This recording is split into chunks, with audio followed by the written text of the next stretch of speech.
Thank you, Dr. Adams. I'm Sheriff Mark Petway, and I'd like to let you know that a year ago I met our guest speaker in my office and had an opportunity to find out who he is. But after I read his resume, I was more impressed with his background in law enforcement and education. So let me read it to you. Mr. Carlton Peeples is assigned as a special agent in charge of the Federal Bureau of Investigation, Birmingham Division, Birmingham, Alabama. Mr. Peoples most recently served as an inspector in the Inspector Division at FBI headquarters in Washington, D.C. Mr. Peoples joined the FBI as a special agent in 1998 and was assigned to the Washington field office. He worked counterintelligence, public corruption, and civil rights, violent crimes, and gang investigations, and served on the SWAT team. In 2005, Mr. Peoples was promoted to supervisory special agent and transferred to the Civil Rights Unit of the Criminal Investigation Division of FBI headquarters. He served as the Civil Rights Southeast Program Manager and Hate Crimes Coordinator. Mr. Peoples was promoted to Chief of the Civil Rights Unit in 2007, leading the FBI entire civil rights program.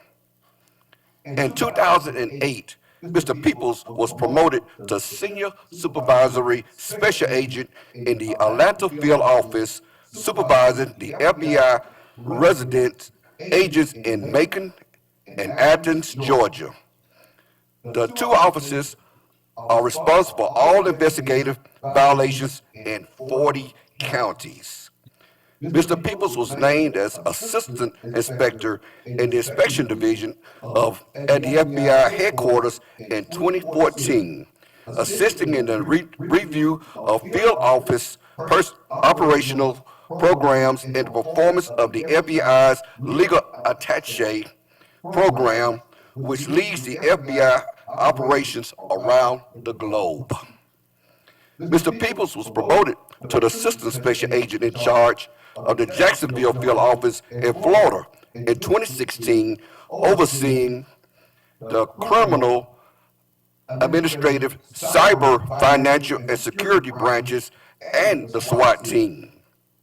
In 2019, he was named an inspector in the Inspection Division at the FBI headquarters. He led evaluative reviews focused on mitigating risk to the FBI's investigative, intelligence, and administrative programs. He assessed field office leadership and led agent-led involved shooting investigations. Prior to joining the FBI, Mr. Peoples served in the U.S. Army and as an operations supervisor for a logistics and shipping company. He earned a bachelor's degree in criminal justice and law enforcement administration from the University of Louisville in Kentucky. Please give a warm welcome for our speaker, Special Agent in Charge, Carlton Peeples. Thank you.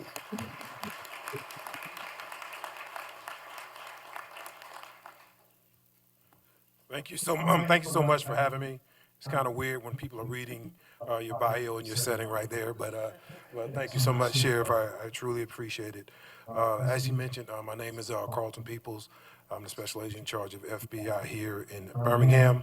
I've been here for just over a year, so it is truly a privilege to get an opportunity to speak before you. It's crazy because every time I go home or I talk to people and they're like, hey, what do you think about Birmingham? How is Birmingham? And I'm like, Birmingham is a jewel.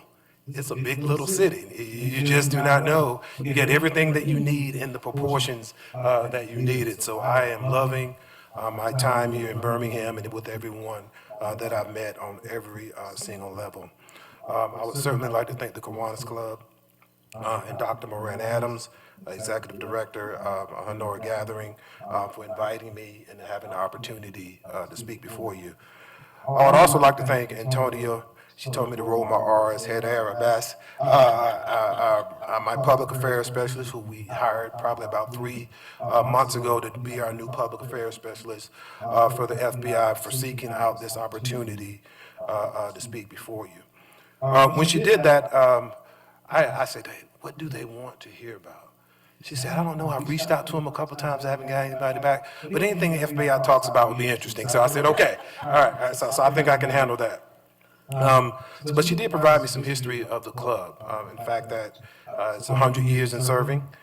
It's a mission to move Birmingham forward, and by uniting diverse groups of business, civic, and community leaders, as well as outreach programs and initiatives that are value added to our youth. And so when I thought about that, I'm like, that's pretty much in line with what we're doing in the Bureau, is protecting Americans, upholding the Constitution, which aligns with providing opportunities for all those to get done. And so what I decided to put together for you today will focus on 3 things. Effective engagement with our local, state, and federal partners, effective, intentional engagement with our public and private sector partners, and effective, intentional engagement with the communities we serve. So with that, I'm going to play about a minute and 20-second video. Bear with me on this video. Being in law enforcement 26 years, I think it's over the top. But everybody else I've talked to say, "No, this is great." So I'm going to play the video, and let's see where it goes.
What I hope you took from that video, that it does focus on those 3 areas of services that we can offer to our law enforcement partners. Number 1, our engagement with the community and the public and private sectors that we serve. So just to give you a little background about the FBI, the mission is definitely to protect the American people and uphold the Constitution of the United States. Our motto, fidelity, bravery, and integrity. And how we plan to do it is to stay ahead of the threat through leadership, agility, and integration. I want to talk about our FBI priorities for just a little bit. You've probably heard them if you've seen them before. Here are our top 8: to protect the U.S. from terrorist attacks, protect the U.S. against foreign intelligence operations and espionage, protect the U.S. against cyber-based attacks and high-technology crimes, combat public corruption at all levels, protect civil rights, combat transnational and national criminal organizations and enterprises, combat major white-collar crime, and combat significant violent crime. The next slides I highlight in yellow. It's the same slide. The only reason I highlight those in yellow, because those are our top priorities. And the reason why is because we have primary jurisdiction in addressing these top 5. This is where most of our resources go. The others, we depend a lot on our partners at the local, state, and federal level to help us address transnational criminal organizations and enterprises. White-collar crime is a significant violent crime. So there's a lot of partnerships that goes into addressing those. But those are the top 5 where we have primary jurisdiction in addressing and trying to prevent these type of criminal activities. A little busy slide, but I got one that's going to be busy with this in just a minute. But just going to give you an idea, we employ more than 38,000 people at this particular time.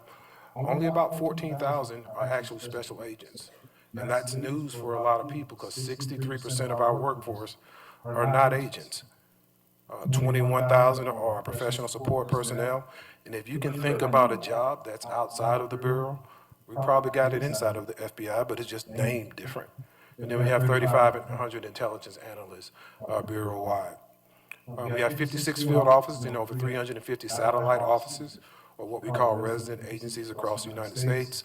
And then we also have 96 international offices, or what we call legats, across the world. And their mission is similar to ours, it's an overseas mission, to lead overseas operations, to build, leverage, and sustain partnerships. Pretty much the same thing as we do here, CONUS. We have 5 headquarter locations, Pocatello, Idaho. That's the place I hope I didn't go when I got out of Quantico, when you're signing those 56 places, because I didn't know where it was and how to get there. So Clarksburg, West Virginia, Quantico, Virginia, and many of you may be familiar with Redstone Arsenal in Huntsville. We currently have over 3,500 employees there. Within the next 3 years, we're scheduled to have over 5,000. And then the National Capital Region in Washington, D.C., which everybody is pretty much familiar with. This is the FBI work for fiscal year 2023.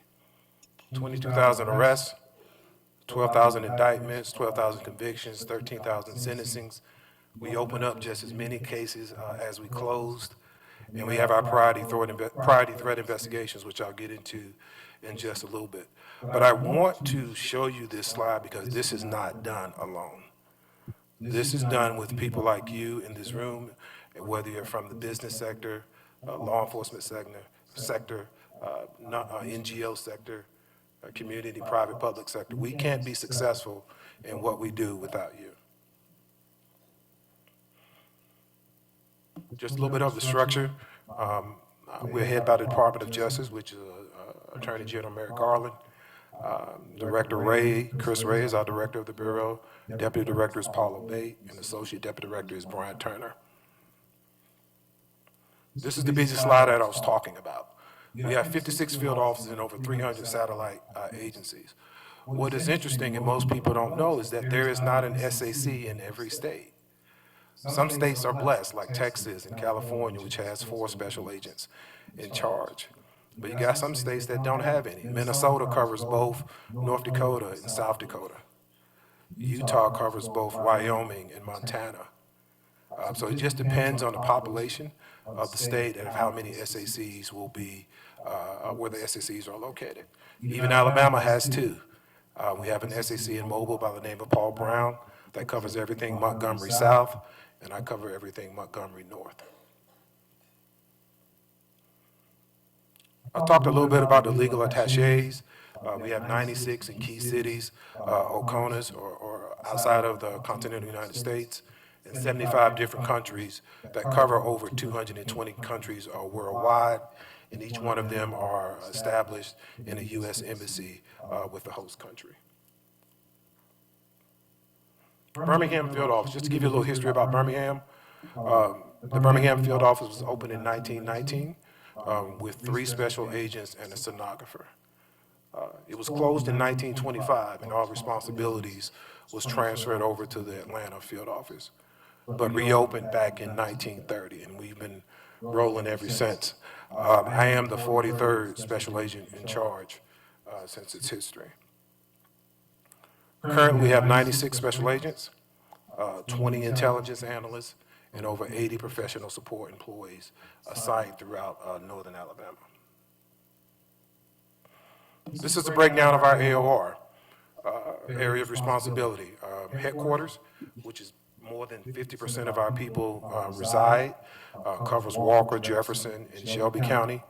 Huntsville, where probably a third of our people sit, covers those 5 counties, and then I have agents in Florence, Tuscaloosa, and Gadsden. And I say agents, but I mean professional staff and analysts as well are located in those areas. What are we responsible for? We talked about those threats, and here's a breakdown of what are we responsible for, and I told you I would come back to that chart in just a minute.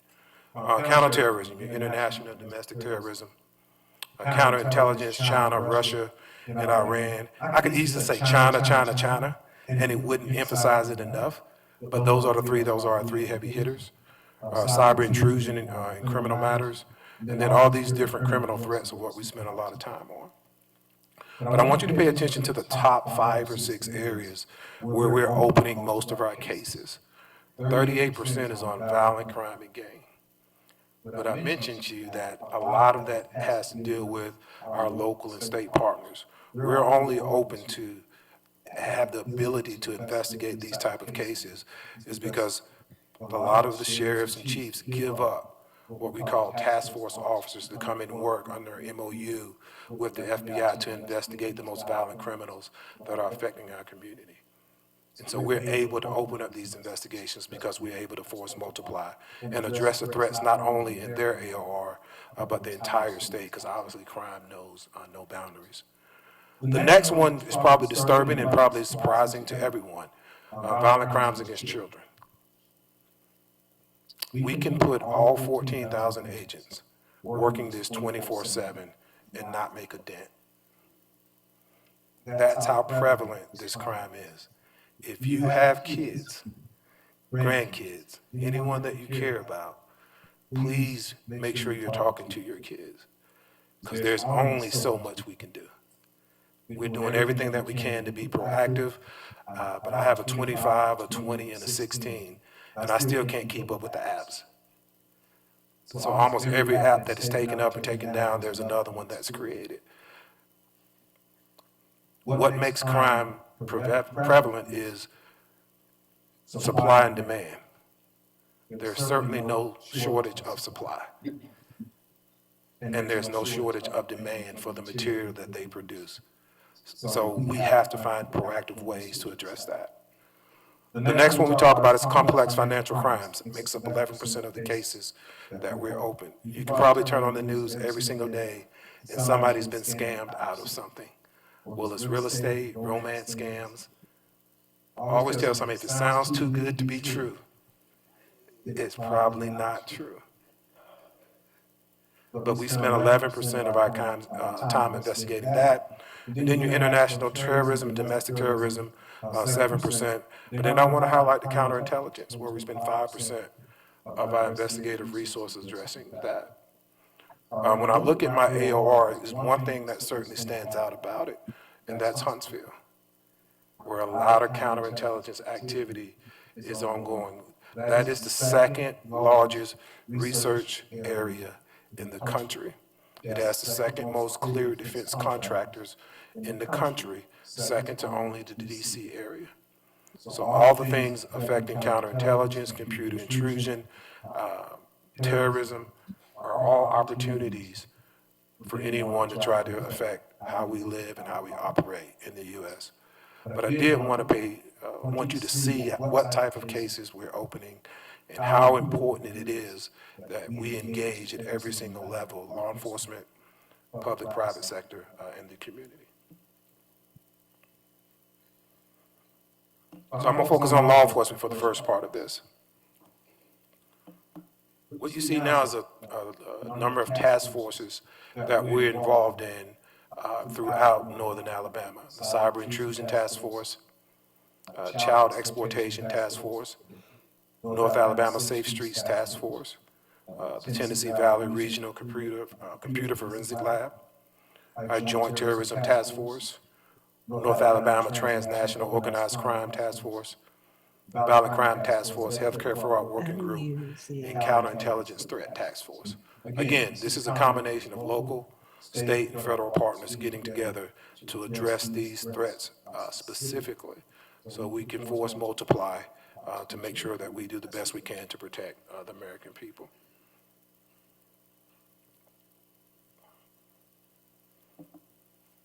We talked about assisting our state, local, and federal partners. A couple of these most people are familiar with.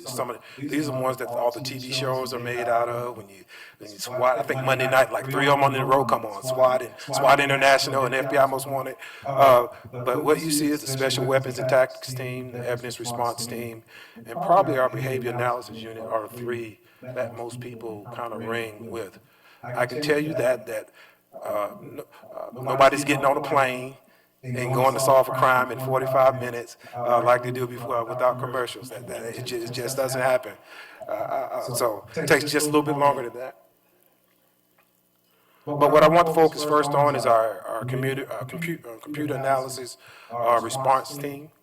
We basically provide technical support of digital evidence in the acquisition, preservation, examination, and processing of stored digital information. So anything computer related or electronic related or devices, for the most part, we can get in it.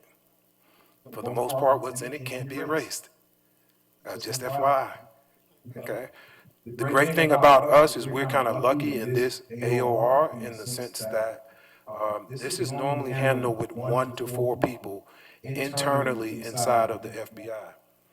But we're lucky because what we have in this area is a regional computer forensic lab. It's one of 17 located across the country, and we have one in Huntsville.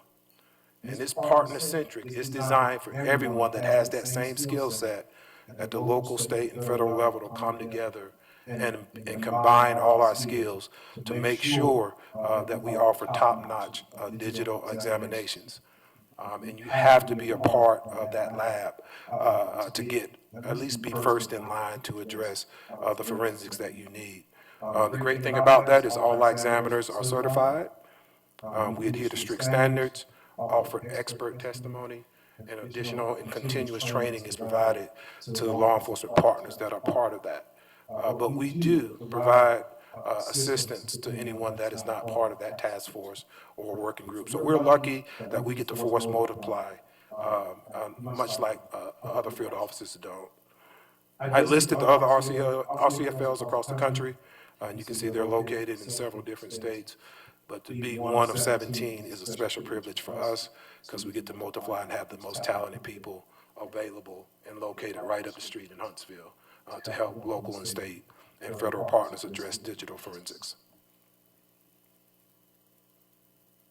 Another one of our specialty units is the CAS, which is a cellular analysis survey team.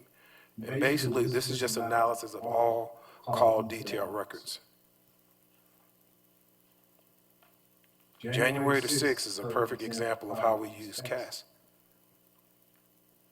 Geolocating and fencing, tower dumping, historical cell site analysis. These are some of the techniques that we utilize to identify who was there. Did you actually enter the Capitol or not? So all these things are available to our local, state, and federal law enforcement partners in crimes that are happening in our AOR as well. We talked about the behavior analysis unit and the variety of services that they offer our local, state, and federal partners. And you can see them on the chart: criminal analysis, profiles of unknown offenders, behavior and personality assessments, interview and interrogation strategies, investigative suggestions, on and on, including media strategies, victimology, and expert testimony. They used to be broken down, it used to be just one BAU, but they've broken them down into 4 different units to focus expertise on 4 different type of threat individuals. You have your counterterrorism threat that focuses on terrorism, arson, bombing, stalking, targeted violence, school shootings, lone wolf offenders. And then you have your cyber. It's a different type of person that's committing your cyber and counterintelligence threat. So they got those people focused on emotions and moods, influence and persuasion. Then BAU 3, we talked about crimes against children. We have a whole unit designated just for that, for missing and abducted children, juvenile prostitution, child homicides, sexual victimization, and pornography.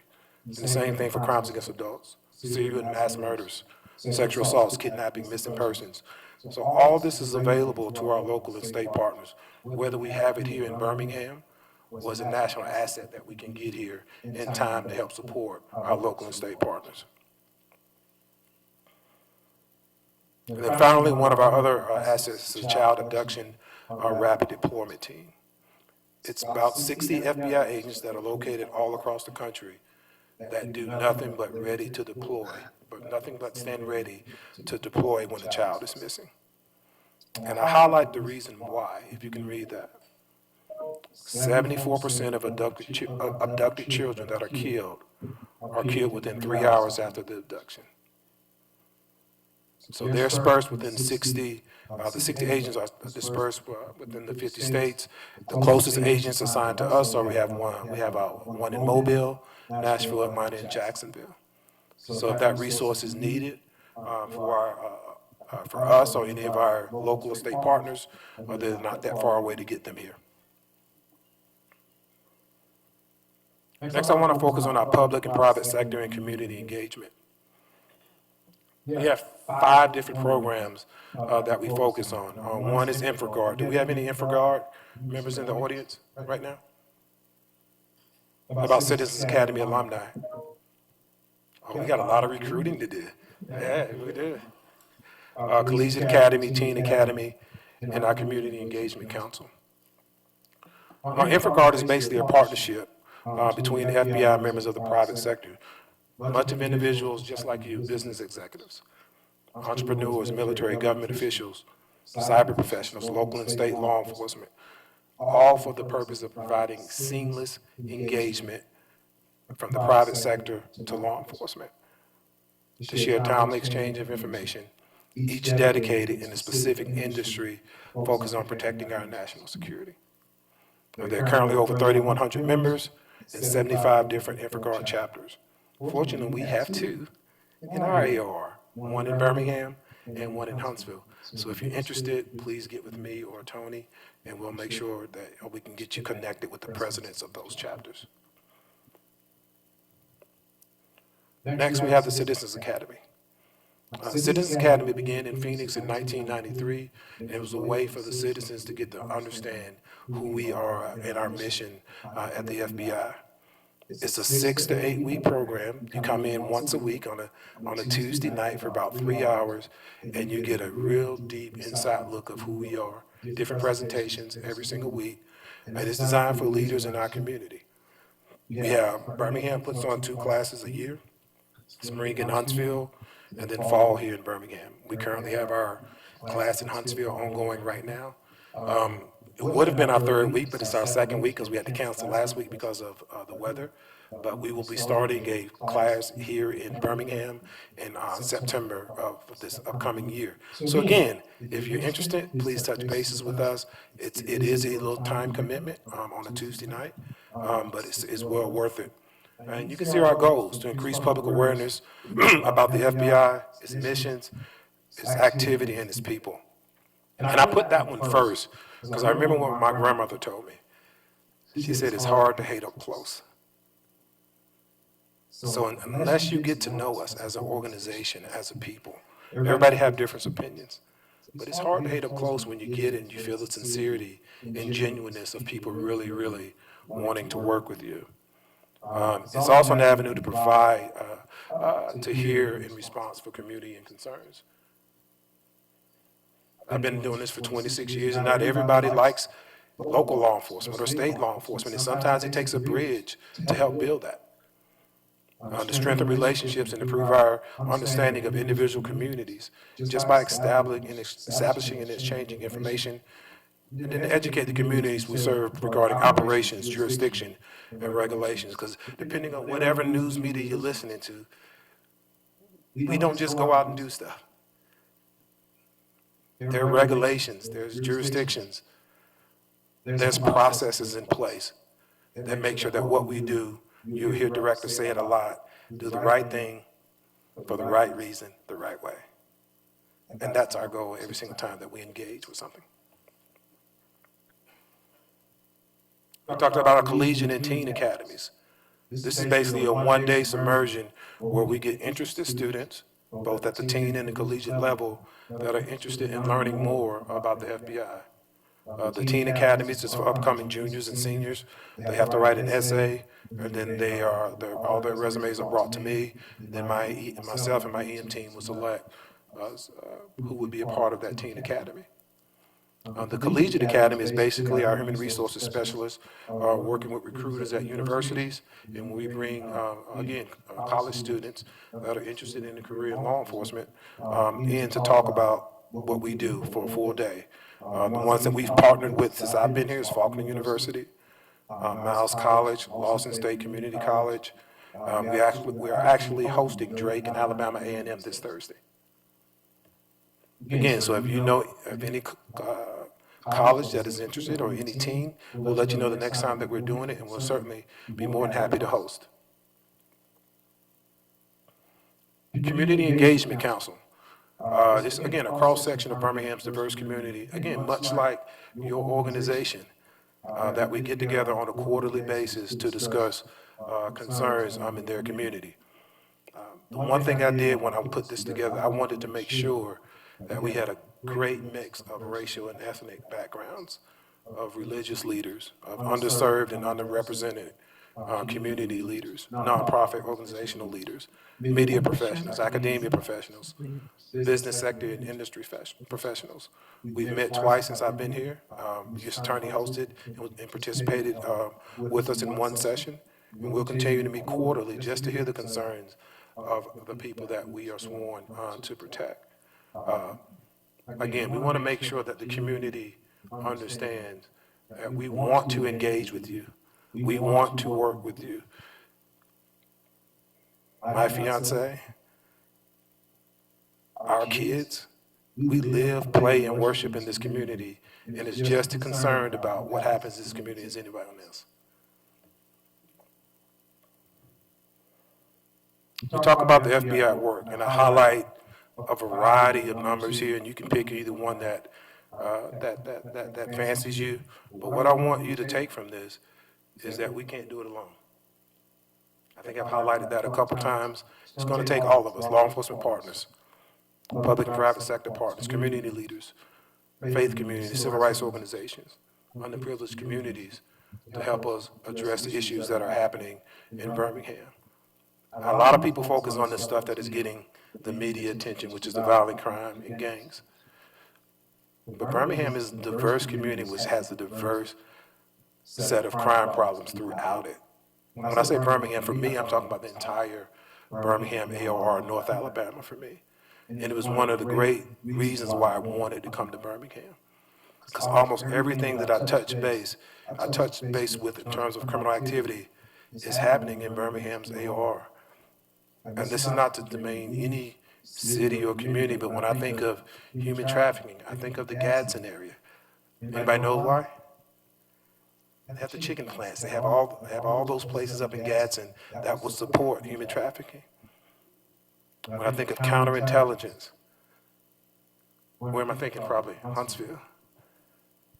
When I think of Florence, Birmingham is set right in the middle of some of the most major cities in this country, whether it's Atlanta, Memphis, New Orleans, Houston. The same way that we traffic drugs, it's the same way that we traffic people. All that is going through our area. When I think of Birmingham proper, what comes to mind is violent crimes and gangs to people. But we have a thriving healthcare community of fraud here. We have an older population, so they're susceptible to all the scams that are happening with the computers. We have a great banking industry here. So everything that we focus on and talk about as an agency, I don't have to worry if it's happening in another AOR, go search for it, because it's right here in Birmingham. And that's exciting for me, because we get to protect the American people by addressing those individuals from a proactive standpoint and working with our community and public and private sector partners, and then from a reactive standpoint of working with our law enforcement partners. And the last thing I'll leave you with, our research has shown that only 40% of Americans know how to report a crime to the FBI, 40%. So I just provided you 4 different avenues of ways to reach us. 1-800-CALL-FBI, www.ic3.gov, tips.fbi.gov, or you can call your local FBI field office. Again, thank you for your time today. I will open it up to any questions, if anybody have any questions for me.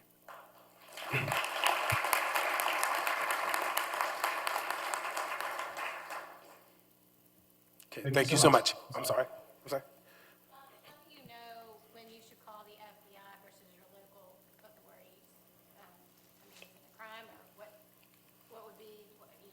What would make you decide if you need to call the FBI versus just your local police? If you're in immediate danger, I would suggest that you call your local police or sheriff department first, and then follow up with the FBI. And the reason why I say that is because the amount of resources that they have compared to us is completely different. And they're probably got people, although we're on call 24/7, they're actually got people working 24/7. So it's a difference of being on call and getting up and will respond, which we will do. But they actually got shifts of people that are on call 24/7 that will get there a lot quicker and provide the relief that you need. So if it's an emergency, someone's life is in danger right now, then definitely call the local police. And then you can follow up with us and find out, does it fall within line within our jurisdiction to investigate. Yes, sir. Domestic terrorists that were arrested this morning or yesterday, made the news. What's a little bit of the background about how people like that are identified and just generally, and how do you find out about people like that and stop them? A lot of it comes from having meetings just like this, of people knowing, because I am a believer, no matter what crime that we're talking about, individuals know who's committing them. So if you're engaged in a group that you don't believe in the United States or you want to harm people in the United States, people know who those people are. And sometimes it crosses a line that people don't feel is no longer safe or adhere to what they're trying to do. So a lot of that is engagement with our communities. We have sources, we have undercovers, we have platforms that we engage in online. So there are different proactive ways that we do. But again, as an investigator and being one for 26 years, the best investigations to work are human sources. They're the ones that can provide you the most accurate, real-time information. But building relationships with the community, building relationships and building trust in areas where needed is where a lot of that information comes from. And then once we get that preliminary information, we're able to use a lot of these techniques that I just talked about to drill down and hone be specific about who we want to target.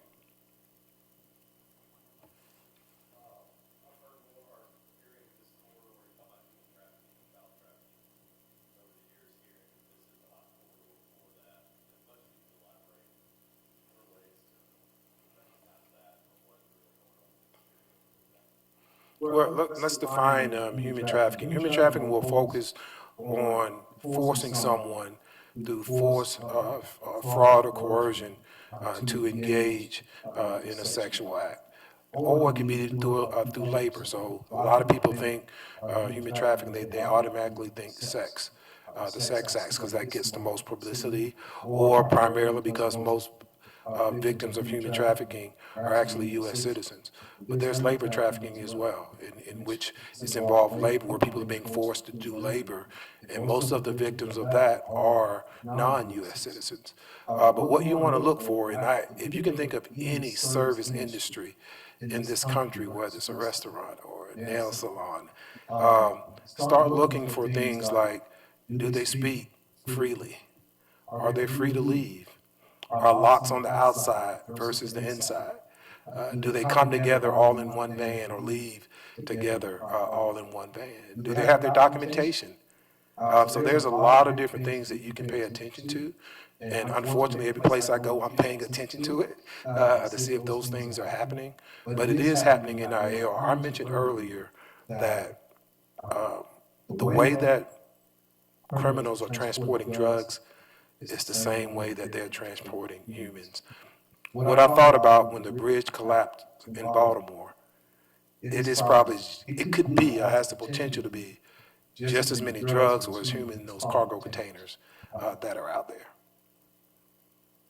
Because that's the way they move. And if you think about the profit, the drugs is used and gone, right? But people you can continue, and continue to use and make a profit off of, and they're too afraid to say anything. So look for those type of signs and signals, and don't be afraid to call, because you just never know what your call or what your input can provide. It may be something already ongoing that we're aware of, But that piece of information would allow us to move that investigation that much further. Yes, sir.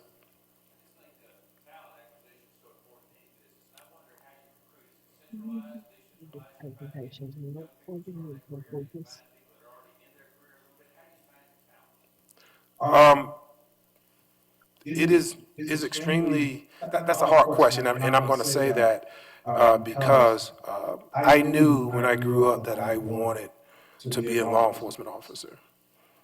I grew up in a little place called Union, South Carolina. I didn't see any FBI agents. I didn't see anybody that looked like me that was in law enforcement.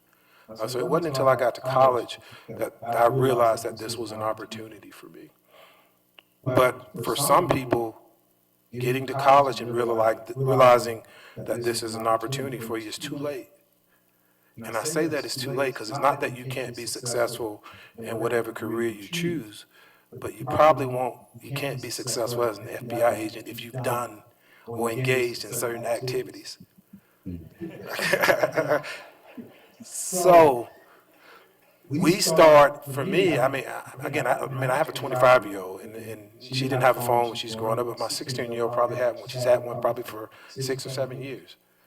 So the things that people have access to now is completely different.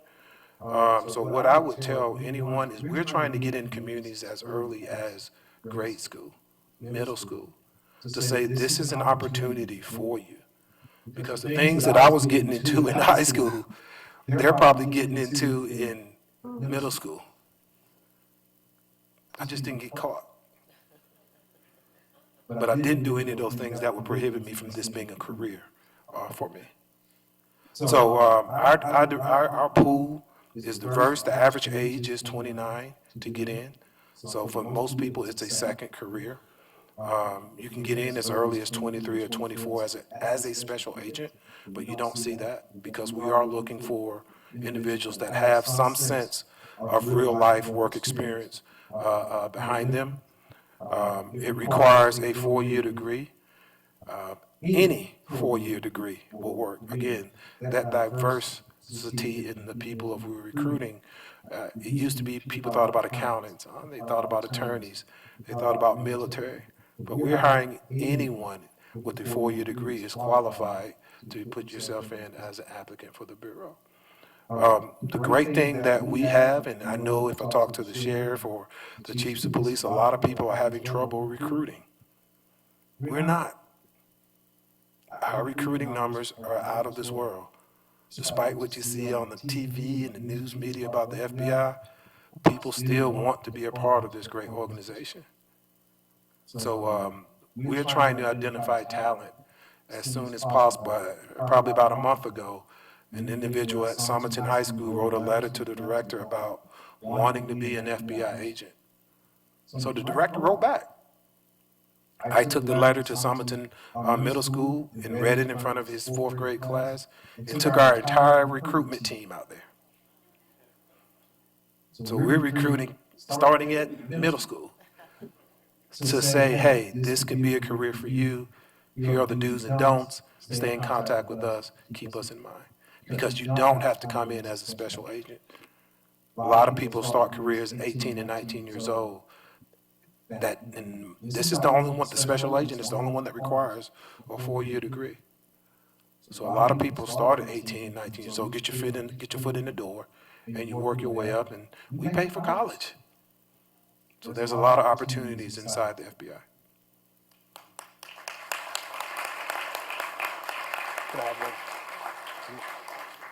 Yes, sir.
I'll touch base on the first part, which is what are we doing? We are proactively, particularly since I've been here, and I wasn't living in Alabama to understand what my predecessor did, is getting in link with, in touch with our media representatives, both from TV, radio, and newspaper, to advise of these type of scams. I can think in the last 3 months, we've had special agents on the news talking about being aware of scams and what to look out for.